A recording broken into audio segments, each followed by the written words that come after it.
ہوگی بردم و سلام علی ابراہیم کہ اے آگ میرے ابراہیم پر ٹھنڈی بھی ہو جا اور سلامتی والی بھی ہو جا. کس کس کو سمجھ آئی ہے بات؟ سب کو سمجھ آئی ہے. اب مجھے یاد تو نہیں دلانا پڑے گا نا. آپ بڑے ماشاءاللہ سمجھدار ہیں, آپ دانا آدمی ہیں, آپ کو بات سمجھ آتی ہے, تو اس لیے آپ مجھے بتاتے رہا کریں کہ ہمیں سمجھ میں آ رہی ہے. تو فرمایا کہ اے آگ, ادھر میری طرف توجہ ہے سب کی, اے آگ تو ابراہیم پر ٹھنڈی بھی ہو جا اور سلامتی والی بھی ہو جا. کیا ہو جا؟ اب یہ آپ سب مجھے بتائیں گے. ٹھنڈی بھی ہو جا, ٹھنڈی بھی ہو جا اور سلامتی والی بھی ہو جا, یعنی ٹھنڈی اتنی نہ ہونا کہ ابراہیم کو سردی بھی لگے, ٹھنڈی اتنی نہیں ہونا کہ ابراہیم کو سردی لگے, ٹھنڈی بھی ہو جائے سلامتی والی بھی ہو جائے. اب عام لفظوں میں بڑی توجہ سے بات سننا, جملہ سننا, عام لفظوں میں اس کا معنی آپ کو سمجھاؤں اور بتاؤں کہ خدا نے آپ کو کیا فرمایا. آپ کو خدا نے یہ فرمایا کہ اے آگ تو ہے تو نار مگر میرے ابراہیم پہ گلزار ہو جا. میرے ابراہیم پہ کیا ہو جا؟ سب بولیے بھائی, سارے لوگ نہیں بول رہے. ابراہیم پہ کیا ہو جا؟ گلزار ہو جا. تو ہے تو نار میرے ابراہیم پہ گلزار ہو جا, ٹھنڈی بھی ہو جا, سلام کی والی بھی ہو جا, گلزار ہو جا, باغ و بہار ہو جا. تو بات بزرگ فرماتے ہیں کہ آپ کے ساتھ سائے کا فرشتہ بھی تھا. جب ابراہیم علیہ السلام آگ میں گئے ہیں نا, تو آپ کے ساتھ سائے کا فرشتہ بھی تھا, اور آپ اس آگ کے میدان کے درمیان سرسبز و شاداب کے باغ میں تشریف فرما تھے. سرسبز و شاداب باغ میں آپ تشریف فرما تھے. ارد گرد آگ تھی, آگ کے شعلے تھے, درمیان میں سرسبز و باغ تھا. سب کو سمجھ آئیے بات؟ میرا خیال ہے کہ چند بندوں کو آئیے, سب کو نہیں آئی. ارد گرد کیا تھا؟ آگ تھی, شعلے تھے, بھڑک رہی تھی آگ, خوفناک آوازیں تھیں, اور آگ کے شعلوں کا عالم یہ تھا کہ آسمان کے ساتھ باتیں کر رہے تھے. ارد گرد شعلے تھے, درمیان میں باغ و بہار تھا. وہ ارد گرد بھی آگ کس لیے تھی؟ وہ ابراہیم علیہ السلام کی حفاظت کے لیے تھی. وہ بھی آپ کی کیا تھی؟ حفاظت کے لیے تھی, کافر آپ تک نہ پہنچ سکے. باہر کھڑے دیکھتے رہے کہ ہم نے جو آگ جلائی تھی مگر ابراہیم کے رب نے اس کو گلزار بنا دیا. ہم نے اس کو نار جلایا تھا مگر ابراہیم کے لیے خدا نے اس کو گلزار بنا دیا, باغ بنا دیا. مگر کیا کیونکہ ارد گرد آگ تھی اس لیے جا نہیں سکتے تھے. اب کافر ان تک پہنچ نہیں سکتے تھے, ابراہیم علیہ السلام باہر نہیں آنا چاہتے تھے. میرا خیال ہے کہ سب کچھ بلا سمجھ آیا ہوگا نا. ابراہیم باہر نہیں آنا چاہتے تھے علیہ السلام, آگ تھی بھائی, لیکن باہر نہیں آنا چاہتے, کافر پہنچ نہیں سکتے. حضرت ملحان بن عمر رضی اللہ تعالیٰ عنہ فرماتے ہیں کہ ابراہیم علیہ السلام اس آگ میں 40 یا 50 دن اور راتیں رہے ہیں. کتنے؟ 40 یا 50 دن اور راتیں رہے. اور آخری بات وجہ سے سنا, باہر نہیں آنا چاہتے تھے. کیوں؟ آپ فرماتے ہیں کہ میری زندگی میں ان 40 یا 50 دن اور راتوں سے زیادہ عیش والے نہ میں نے دن دیکھے ہیں نہ راتیں دیکھی. نعرہ تکبیر, نعرہ رسالت, نعرہ تحقیق, نعرہ حیدری, تاجدار ختم نبوت. ابھی کچھ لوگوں کے ہاتھ نہیں اٹھے, آپ سارے اٹھا کے حضور کی ختم نبوت کا اعلان کرو. تاجدار ختم نبوت, تاجدار ختم نبوت. بھائی آپ کے اٹھنے والے ہاتھ حضور دیکھ رہے ہیں, میرے آقا دیکھ رہے ہیں, آپ کے ہاتھ بھی دیکھ رہے ہیں, آپ کی آواز کو بھی سن رہے ہیں. اس لیے تو چاہتا ہے کہ حضور اس پہ راضی ہے, وہ ہاتھ اٹھائے. کہ ہاتھ حضور کے نام پہ نہیں اٹھے گی, یہ کس لیے ہے؟ تاجدار ختم نبوت, تاجدار ختم نبوت. بہاولپور والے پیلاو شاہ صاحب ہے نا, وہ جب آئے تھے ہمارے اس پروگرام کے جلسے پہ, انہوں نے اپنے خطاب میں یہ خطاب کرتے ہوئے بتایا کہ میرے والد صاحب یہ کہا کرتے ہیں, کہتے ہیں جس کا ہاتھ حضور کے نام پہ نہ اٹھے اس کے ہاتھ کو فارغ نہ ہو تو ہمیں سید کون کہے. اس لیے چاہتے ہو کہ یہ ہاتھ سلامت رہے تو حضور کے نام پہ اٹھایا کرو. کہ کس کا صدقہ ملے, یہ ہاتھ کس لیے ملے ہیں کہ حضور کے لیے ملے, حضور کا صدقہ ملے ہیں, اس لیے حضور کے ہاتھ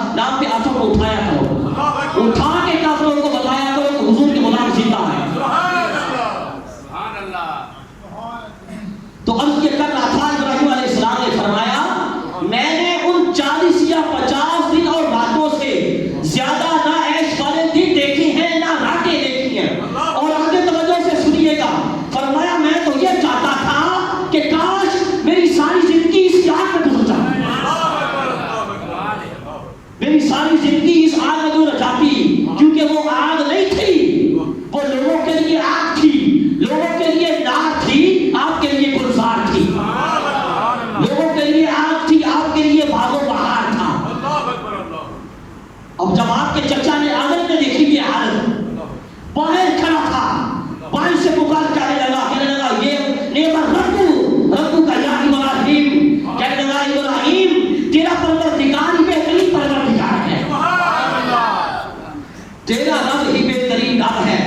آدم جو کافر تھا، بت پرست تھا، وہ باہر سے بولا اور پکارنے لگا کہ اے ابراہیم تیرا رب ہی بہترین رب ہے اور تیرا پروردگار ہی بہترین پروردگار ہے۔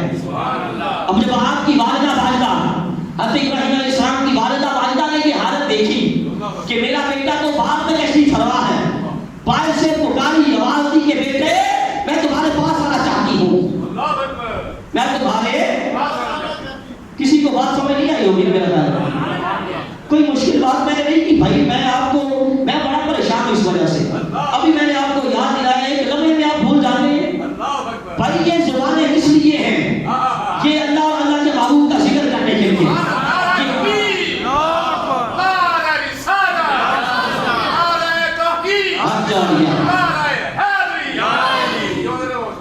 یہ اللہ اور اللہ کے پیاروں کا ذکر کرنے کے لیے ہے۔ اگر یہ اللہ اور اللہ کے پیاروں کے ذکر کے لیے نہ کھلے تو یہ زبانیں بیکار ہیں۔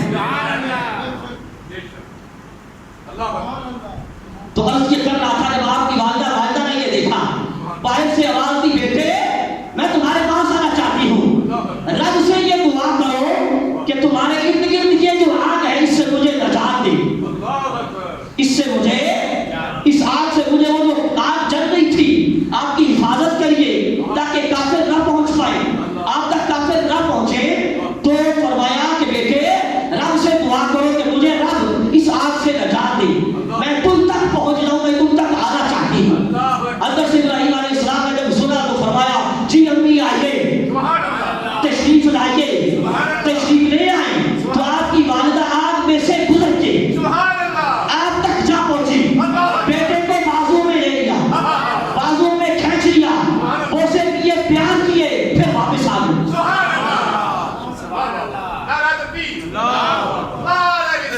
یا رسول اللہ، یا رسول اللہ، زندہ باد، زندہ باد، زندہ باد، زندہ باد، زندہ باد، زندہ باد۔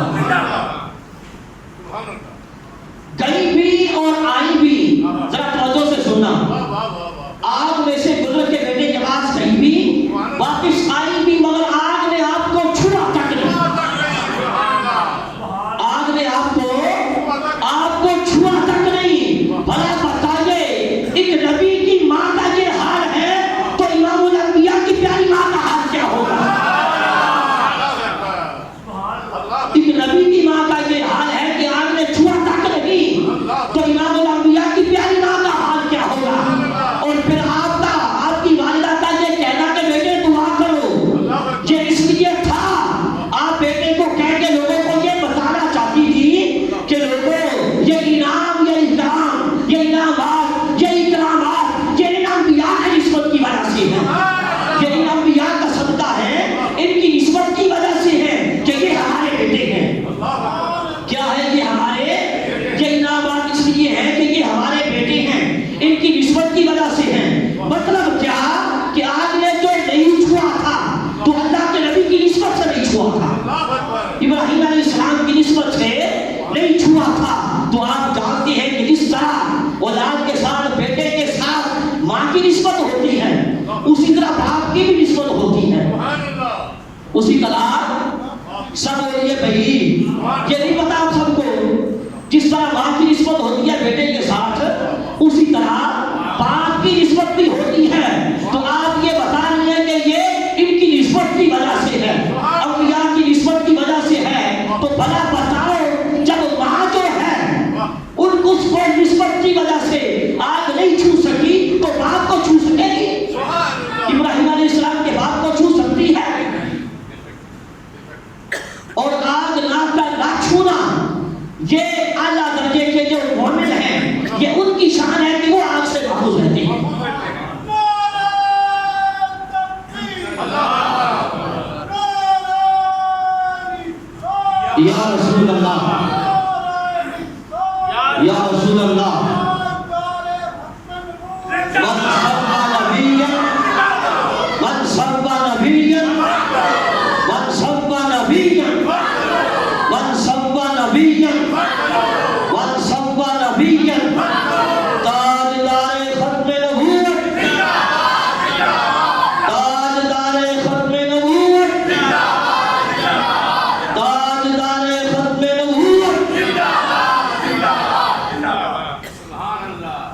یہ کہا کرتا ہوں کہ یہ ہم نعرے نہیں لگاتے، ہم یہ کافروں کے سینوں میں گولیاں مارتے ہیں، اللہ اکبر، کافروں کے سینوں میں گولیاں مارتے ہیں۔ اب گولیاں کون نہیں مارنا چاہتا حضور کے گستاخوں کو؟ بے شک بے شک، جو گولیاں مارنا چاہتا ہے وہ ہاتھوں کو اٹھا کے نعرہ لگایا کرے، اگر یہ ہاتھ حضور کے نام پہ نہ اٹھے تو یہ بتا رہے ہیں۔ بے شک، اللہ، تو عرض یہ کر رہا تھا کہ آگ سے محفوظ رہنا یہ اعلیٰ درجہ کے مومنوں کی پہچان ہے۔ تو اس سے پتہ یہ چلا کہ ابراہیم علیہ السلام کی والدہ جس طرح اعلیٰ درجہ کی مومنہ تھی، اسی طرح آپ کے باپ بھی اعلیٰ درجہ کے مومن تھے۔ آپ کے باپ بھی اعلیٰ درجہ کے مومن اور موحد تھے۔ جو آپ کے والد کو کافر سمجھے وہ خود کافر ہے، آپ کے باپ اعلیٰ درجہ کے مومن ہیں۔ آپ کے باپ اعلیٰ درجہ کے مومن ہیں، ماں بھی اعلیٰ درجہ کی مومنہ، باپ بھی اعلیٰ درجہ کے مومن۔ جب ایک نبی ابراہیم علیہ السلام کے والدین جو ہے ان کے ایمان کا حال یہ ہے تو امام الانبیاء کے والدین کے ایمان کا حال کیا ہوگا؟ تو تاجدار کائنات کے پاک والدین، پیارے والدین کے ایمان کا حال کیا ہوگا؟ ان کا ایمان کیسے اعلیٰ درجے کا ہوگا اور ان کے ایمان کا حال کیا ہوگا؟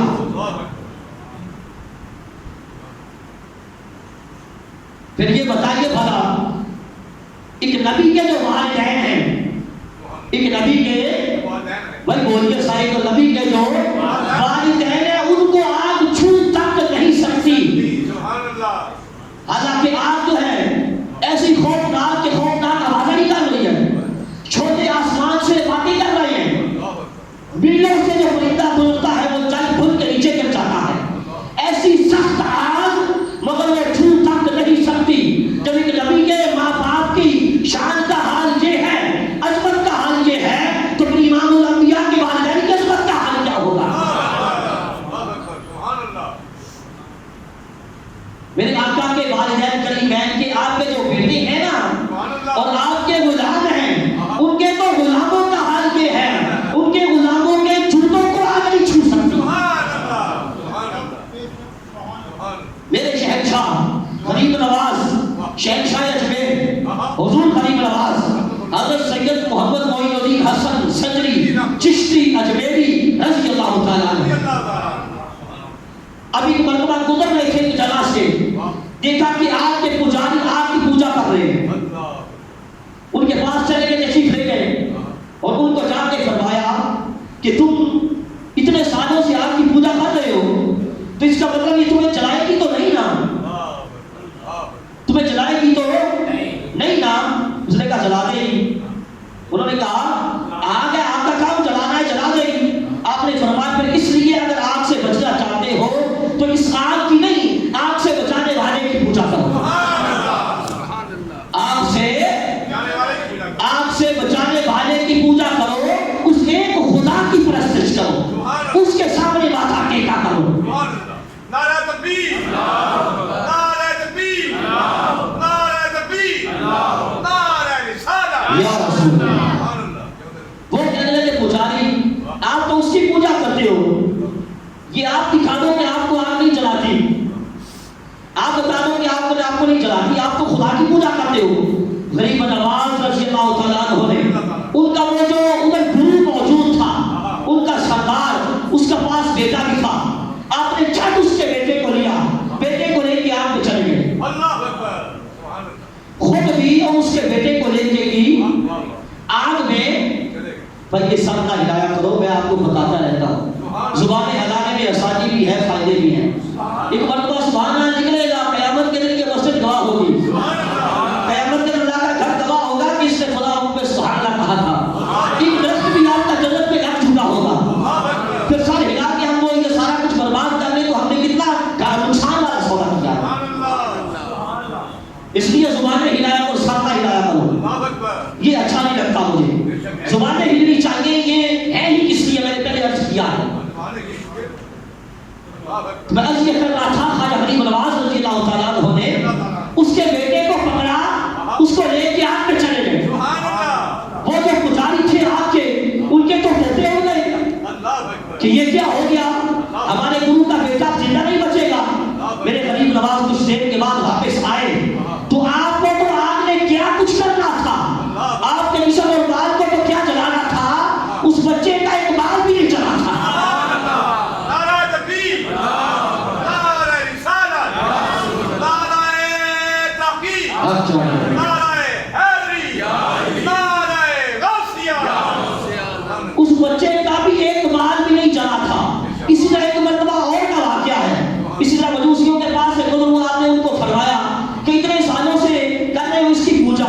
اس کا مطلب تمہیں جلائے گی تو نہیں، ذرا اس پہ ہاتھ ڈالو نا ذرا۔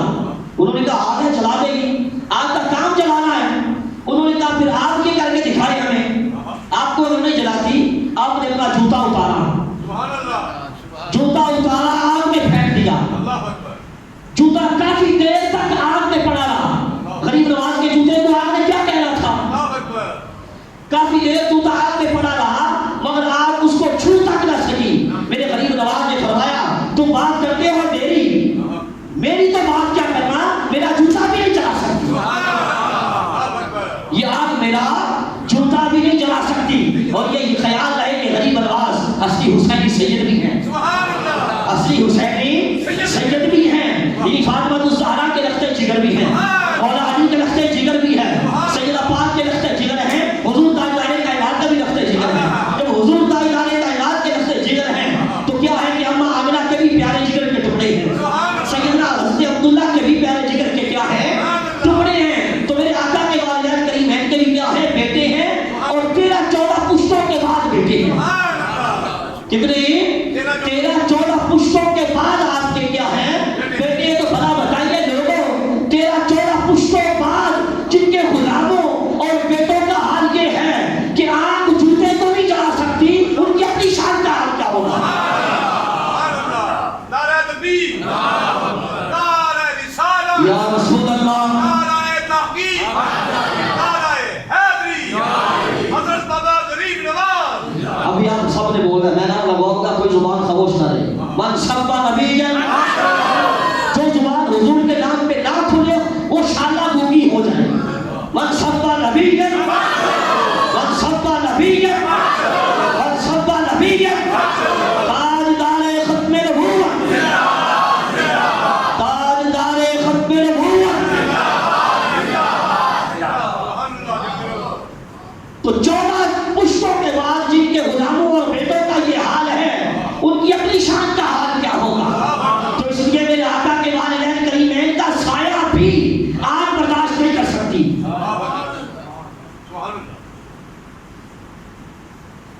اب کیا ہوا؟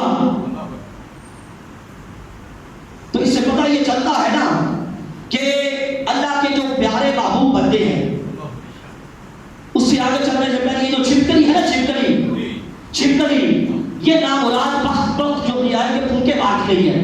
یہ ابراہیم علیہ السلام کی آگ کو جلاتی رہی ہے، پھونکے مارتی تھی کہ آگ اور جلے، کیا کرے آگ اور جلے۔ تو دیکھ لو شکل کیسی ہے اس کی، رنگ ٹھک اس کا کیسا ہے۔ اس لیے خدا نے فرمایا تھا اس وقت جب نمرودیوں نے یہ کچھ کیا، خدا نے فرمایا وَأَرَادُوا بِهِ كَيْدًا فَجَعَلْنَاهُمُ الْأَخْسَرِينَ، انہوں نے ابراہیم کو نقصان دینے کی کوشش کی تھی، ہم نے ان کو نقصان والے بنا دیا، ہم نے ان کو نقصان والے بنا دیا۔ اور ایک مقام پہ فرمایا الْأَسْفَلِينَ، ہم نے ان کو ذلیل کر دیا ہے۔ کیا کر دیا ہے؟ ذلیل کر دیا۔ یہ اس دنیا میں بھی ذلیل ہوئے، آخرت میں بھی آگ ان کا مقدر ہوگی، آخرت میں بھی آگ ان کا کیا ہوگی؟ ان کا مقدر ہوگی۔ تو اس سے پتہ یہ چلتا ہے کہ اللہ کے نبیوں کے اور اللہ کے محبوب بندوں کے جو دشمن ہوتے ہیں وہ ذلیل ہوتے ہیں اور خار ہوتے ہیں۔ یہ چھپکلی کی بات کر رہا تھا، دیکھ لیں یہ اللہ کے نبی کی دشمن ہے، گستاخ ہے، اس نے گستاخی کی تو دیکھ لو شکل کیسی اس کی برباد ہوگی، رنگ ٹھک کیسا ہے۔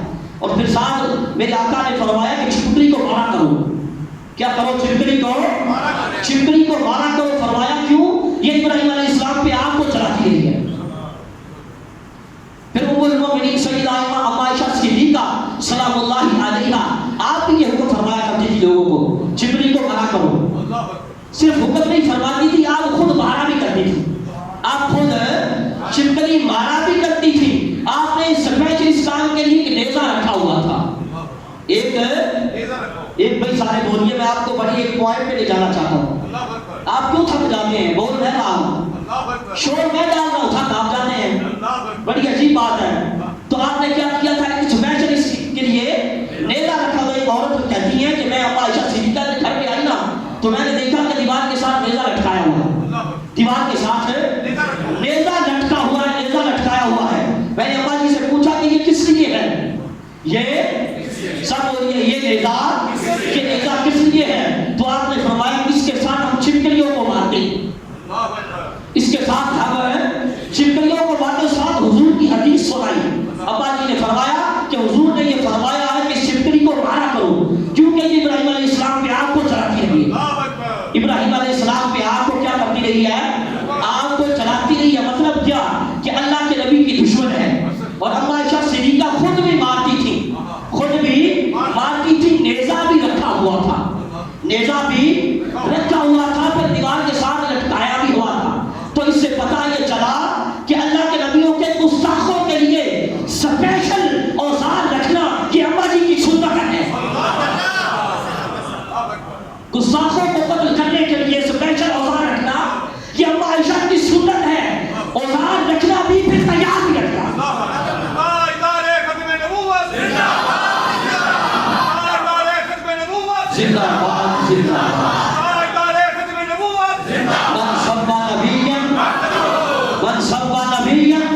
گستاخ رسول کی ایک سزا، گستاخ رسول کی ایک سزا۔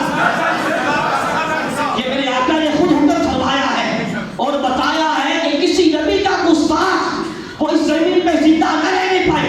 جب کسی نبی کے گستاخ کو حق نہیں تو امام الانبیاء کا گستاخ کیسے رہ سکتا ہے؟ تو اس سے پتہ یہ چلا کہ اللہ کے نبیوں کے جو گستاخ ہوتے ہیں ان کو خدا ذلیل کرتا ہے، وہ ذلیل و خوار ہوتے ہیں، اور ان محبوبوں کے ساتھ محبت کرنے والے یہاں بھی معزز ہوتے ہیں، ادھر بھی معزز ہوتے ہیں۔ ان محبوبوں کے ساتھ محبت کرنے والے اور تعلق رکھنے والے ادھر بھی معزز ہوتے ہیں، ادھر بھی معزز ہوتے ہیں۔ ابراہیم علیہ السلام کی جگہ سے گزر تھے، سمندر کے کنارے دیکھا کہ ایک آدمی مرا پڑا ہے، ایک مردہ آدمی مرا پڑا ہے۔ دیکھا کہ سمندر کی مچھلیاں اس کو کھا رہی ہیں، سمندر کی مچھلیاں اس کو کھا رہی ہیں۔ تھوڑی دیر کے بعد کچھ پرندے آئے، انہوں نے بھی کھانا شروع کر دیا۔ پھر کچھ پرندے بھی آ گئے جنگل کے، وہ بھی کھانے لگے۔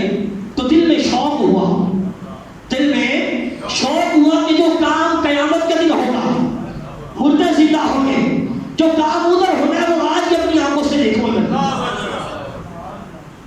بھائی یقین تھا، معاذ اللہ الیاذ باللہ استغفر اللہ العظیم، جس کے دل میں یہ بات گزرے کہ معاذ اللہ کو یقین نہیں تھا، وہ صرف اتنا کرنے سے ہی کافر ہو جائے گا، یہ کسی نے سوچنا بھی نہیں ہے۔ یقین تھا مگر آپ اس دنیا میں دیکھنا چاہتے تھے، کیونکہ دیکھی ہوئی جو بات ہوتی ہے اس پہ زیادہ یقین ہو جاتا ہے، یقین اور زیادہ بڑھ جاتا ہے، کیونکہ ہمیں قیامت کا یقین ہے نا، سب کو یقین ہے کہ قیامت آئے گی۔ سارے ہاتھ اٹھا کے بتاؤ، سب کو یقین ہے نا؟ یقین آج بھی ہے، مگر جب اسے دیکھیں گے پھر یقین اور بڑھ جائے گا۔ اب یہی بات وقت کی ابراہیم علیہ السلام اس دنیا میں دیکھنا چاہتے تھے، شوق ہوا، خدا کی بارگاہ میں عرض کیا، قال ربی ارنی کیف تحیی الموتیٰ، باری تعالیٰ مجھے دکھا کہ تو مردوں کو کیسے زندہ کرے گا، تو مردوں کو کیسے زندہ کرے گا۔ فرمایا قال اولم تؤمن، ابراہیم کا یقین نہیں ہے؟ قال بلی ولکن لیطمئن قلبی، باری تعالیٰ یقین تو بہت ہے، یہ کیسے ہو سکتا ہے یقین نہ ہو؟ یقین بڑا ہے، مگر یہ کہتا ہوں ولکن لیطمئن قلبی، یقین اور بڑھ جائے۔ یقین پہلے بھی ہے مگر میں چاہتا ہوں کہ یقین اور بڑھ جائے۔ تو خدا نے فرمایا ابراہیم 4 پرندے لو، کیا کرو؟ 4 پرندے لو، اپنے ساتھ ان کو مانوس کرو، یعنی ان کو اپنی محبت دلاؤ، وہ تمہارے ساتھ محبت کرنے لگ جائیں، ان کو اپنے ساتھ مانوس کرو، پھر ان کو ذبح کرو، ذبح کر کے ان کے گوشت کو کاٹو، قیمہ بنا دو، قیمہ بنا کے ان کو ملا دو۔ 4 پرندوں کے گوشت کو، وہ پرندے مختلف لکھے علماء کرام نے، مور تھا، کبوتر وغیرہ تھے، مختلف پرندے تھے، تبا تھا، یہ مختلف قسم کے پرندے تھے۔ فرمایا ان کو ذبح کر کے ان کے گوشت کو کاٹ کے ملا دینا، قیمہ بنا کے ملا دینا، پھر کیا کہ ایک ایک حصہ مختلف پہاڑوں پہ رکھ دینا، اس گوشت کا ایک ایک حصہ مختلف پہاڑوں پہ رکھ دینا، پھر ان کو اپنی طرف بلانا، پھر ان کو اپنی طرف بلانا، وہ بھاگتے ہوئے تمہاری طرف آئیں گے، بھاگتے ہوئے تمہاری طرف آئیں گے۔ ابراہیم علیہ السلام نے 4 پرندے لیے، ان کو اپنے ساتھ مانوس کیا، پھر ان کو ذبح کیا، پر اتار دیے، ان کے سر کاٹ کے اپنے پاس رکھ لیے، گوشت کا قیمہ بنا دیا، قیمے کو مکس کر دیا، ملا دیا آپس میں، اجزاء مل گئے سارے پرندوں کے، ان کا ایک ایک حصہ گوشت کا مختلف پہاڑوں میں رکھ دیا۔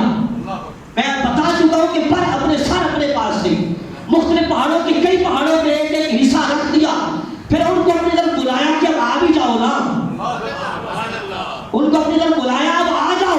جب آپ نے بلایا تو ان حصوں میں سے ہر پرندے کا گوشت اور حصہ جدا ہوا، دوسرے حصے کے ساتھ ملا، ایک سالن پرندہ بن کے اپنے پاؤں پہ دوڑتا ہوا ان کے پاس آ گیا۔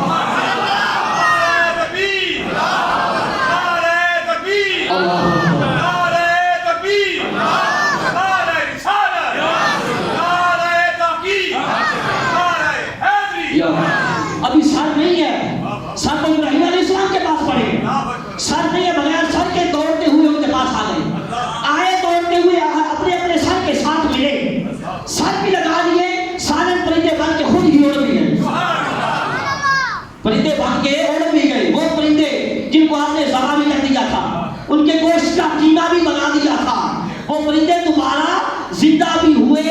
بھی گئے. سبحان اللہ. تو اس سے پتا یہ چلتا کہ مردے سنتے ہیں. فوچودگان ہوتا اگر نہ سنتے ہوتے خدا کبھی نہ فرماتا. ابراہیم علیہ السلام کو یہ نہ فرماتا کہ ان کو بلاؤ. اگر نہ سنتے ہوتے تو نہ فرماتا خدا کہ ان کو بلاؤ ایسا کرو. تو اس سے پتا یہ چلا کہ کیا ہے مردے پھر وہ آئے بھی نا. اگر سنتے نہیں تو آئے کیسے؟ ابراہیم علیہ السلام کی آواز کو سنا تھا. مردے سنتے ہیں. جب سنی وہ پرندے جو ہیں مردہ جن کو ذبح کر دیا تھا ان کا قیمہ بھی بنا دیا, جب وہ سنتے ہیں تو مردہ انسان کیوں نہیں سنتے؟ جب وہ سنتے ہیں مردہ انسان کیوں نہیں سنتے؟ پھر بھلا بتائیے جب وہ مردہ پرندے وہ سنتے ہیں, عام انسان جو اس دنیا سے چلے جائے وہ سنتے ہیں, تو اولیاء کی سماعت کا حال کیا ہوگا؟ نعرہ تکبیر, نعرہ رسالت, یا رسول اللہ. نعرہ تحقیق, نعرہ حیدری, نعرہ غوثیہ. یا رسول اللہ. اولیاء کی شان کا حال کیا ہوگا؟ پھر انبیاء کی شان کا کیا حال ہوگا؟ پھر سب کے بڑھ کر امام الانبیاء کی شان پاک کا حال کیا ہوگا؟ میرے آقا تو وہ سنتے ہیں جو کوئی نہیں سنتا. کوئی نہیں سنتا. خدا کے بعد جو کوئی نہیں سنتا. صحابہ فرماتے ہیں وہ حضور کی بارگاہ میں حاضر تھے. میرے آقا جلوہ فرما تھے. آپ نے سر بلند اوپر آسمان میں اٹھایا اور فرمایا وعلیکم السلام ورحمۃ اللہ. چاہا کہ یا رسول اللہ صلی اللہ علیہ وسلم آپ نے کس کے سلام کا جواب دیا میرے آقا؟ حضور نے فرمایا کہ وہ جعفر ابی بن ابی طالب ابھی فرشتوں کے ساتھ یہاں سے گزرے ہیں, انہوں نے ہمیں سلام کیا, ان کے سلام کا جواب دیا ہے. نعرہ تکبیر, نعرہ رسالت, یا رسول اللہ. نعرہ رسالت, نعرہ رسالت. حضور وہ بھی سنتے ہیں جو خدا کے سوا کوئی نہیں سنتا, اس لیے حضور آپ کو بھی سن رہے ہیں. میرے آقا آپ کو دیکھ بھی رہے ہیں اور سن بھی رہے ہیں. اس لیے میں آپ کو بار بار یہ کہا کرتا ہوں کہ میرے آقا کا ذکر مچل کے سنا کرو, مچل کے سنا بھی کرو, مچل کے کیا بھی کرو. میرے آقا تمہیں دیکھتے بھی ہیں سنتے بھی ہیں. تو کیا ہے کہ جو اس دنیا سے چلے گئے لوگ عام انسان وہ بھی سنتے ہیں, تو پھر اولیاء کی شان کا حال کیا ہوگا؟ انبیاء پر امام الانبیاء کی شان پاک کا حال کیا ہوگا؟ پھر اگلی بات, ان پرندوں کو مردوں کو زندہ تو خدا نے کیا تھا, یہ سب کا یقین ہے. یہ لوگ ہمیں الزام دیتے ہیں نا, تو آپ یہ بتانے ان کو کہ ہمارا عقیدہ ہے زندہ خدا کرتا ہے. زندہ خدا نے کیا تھا, مگر زندہ کیا کیسے؟ ابراہیم علیہ السلام نے بلایا تھا. جب ابراہیم علیہ السلام کے لب ہلے تھے, اللہ کے نبی کے لب ہلنے پہ زندہ کیا تھا نا. تو اس سے پتہ یہ چلا کہ اللہ کے بندے اپنے منہ سے اور زبان سے جو کہہ دیتے ہیں خدا ان کو کر دیتا ہے. اللہ کے محبوب بندے جو کہہ دیں خدا اس کو کر دیتا ہے. میاں شیر ربانی کا دور تھا, میاں صاحب کا دور تھا. آپ اپنے صبح کا وقت تھا, مسجد میں بیٹھ کے اپنے اولاد و وظائف پڑھ رہے تھے. بارش نہیں ہو رہی تھی شرک پور میں. شرک پور کے لوگ ہی آئے کہ میاں صاحب سے دعا کرائیں. آپ اوپر بیٹھے تھے, نیچے کھڑے ہوئے اور اشارے کرتے ہیں. بڑی توجہ سے سننا, نیچے ہو کے کھڑے ہو کے اشارے کرتے ہیں کہ میاں صاحب دعا فرمائے بارش آ جائے. کئی دفعہ جب انہوں نے ایسا کیا, ان کا انداز دیکھا تو آپ ہنس پڑے. ان کا انداز دیکھ کے ہنس بھی پڑے اور ساتھ فرمایا کہ ہم دعا بھی دیں. نعرہ تکبیر, نعرہ رسالت, نعرہ تحقیق, نعرہ حیدری, شہدان شیر ربانی, شہدان شیر ربانی. جاری بس یہ فرمانا تھا کہ بارش شروع ہو گئی. یہ فرمانا تھا کہ بارش